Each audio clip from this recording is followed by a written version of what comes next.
আসসালামু আলাইকুম। নতুন একটি ভিডিওতে সবাইকে স্বাগতম। আজকে আমি আপনাদেরকে পদ্ম ফুল পেইন্টিং করে দেখাবো। এখানে আমি যে রং ব্যবহার করেছি সেটা হচ্ছে অ্যাক্রিলিক এবং অ্যাক্রামিন রং। এই ২ টা রং দিয়েই আমি কাজটি করব। আর পাতার জন্য যেই শেডটা নিয়েছি এটা হচ্ছে ডার্ক গ্রিন এবং লাইট গ্রিন কালারটা। পদ্ম ফুলটা আসলে দেখতে খুব সুন্দর লাগে। যেকোনো কিছুতেই আপনারা চাইলে খুব সহজে পেইন্টিংটা করতে পারবেন।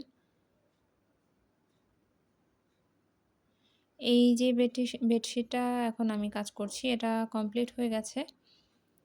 তো সেই উম ছবিটাও আমি আপনাদেরকে লাস্টে দেখিয়ে দিব।